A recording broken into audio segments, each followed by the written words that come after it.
আসসালামু আলাইকুম। আজকে আমরা কথা বলবো পানির ক্ষরতা নির্ণয় নিয়ে। পানির ক্ষরতা নির্ণয় বলতে কি বোঝায় সেটা আগে বুঝতে হবে।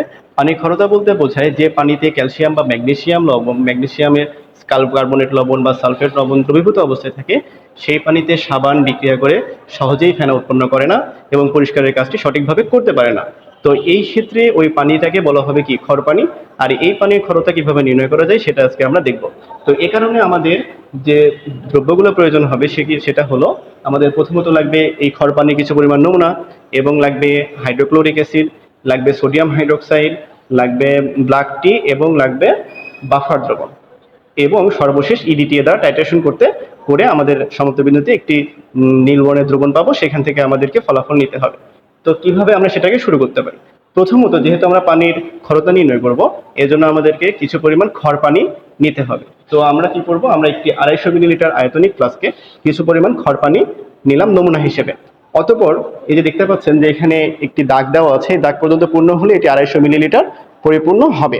তো এখন এই এই খর পানির নমুনার মধ্যে পাতিত পানি যোগ করে এটাকে আস্তে আস্তে আমরা দ্রবীভূত করব। এভাবে আবার পাতিত পানি যোগ করে এই দাগ পর্যন্ত পূর্ণ করে নিলে আমরা পেয়ে গেলাম একটি 250 মিলিলিটারের মূল দ্রবণ।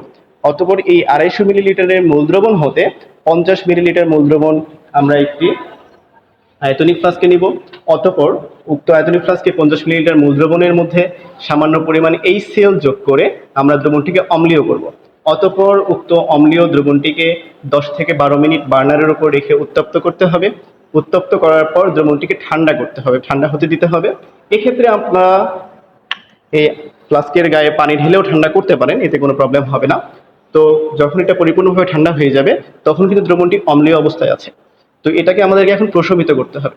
তো প্রশমিত করার জন্য আমরা যদি ভিতরে একটি নীল লিটমাস কাগজ দিই, সঙ্গে সঙ্গে কিন্তু সেটা লাল অবস্থায় থাকবে, কারণ এটা যেহেতু অম্লীয় অবস্থায় আছে। তো এখন আমরা কি করব, এখন আমরা এতে সোডিয়াম হাইড্রোক্সাইড অ্যাড করার মাধ্যমে যখন দেখবো যে নীল লিটমাসটি আবার লাল লিটমাসটি আবার নীল বর্ণে রূপান্তরিত হয়ে গেছে, দ্যাট মিন্স কি অম্লীয় ছিল, তাই এখন আবার পুনরায় কি হয়ে গেছে, প্রশমিত অবস্থায় চলে এসেছে, যার কারণে লাল লিটমাসটি আবার কি হয়ে গেছে, নীল হয়ে গেছে। প্রথমে নীল থেকে লাল হয়েছিল, আবার লাল থেকে নীলে রূপান্তরিত হয়েছে, দ্যাট মিন্স আমাদের দ্রবণটি এখন প্রশমিত অবস্থায় আছে। অতঃপর উক্ত দ্রবণের মধ্যে সামান্য পরিমাণ বাফার দ্রবণ অ্যাড করতে হবে, এটা 2 থেকে 3 ফোঁটা অ্যাড করলেই হবে।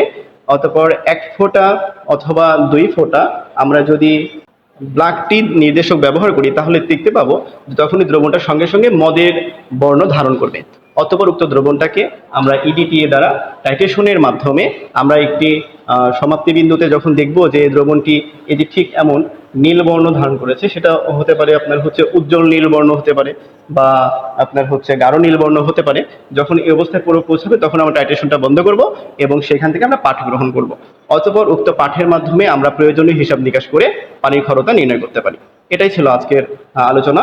তো এটা নিয়ে পরে আবার কথা বলা হবে।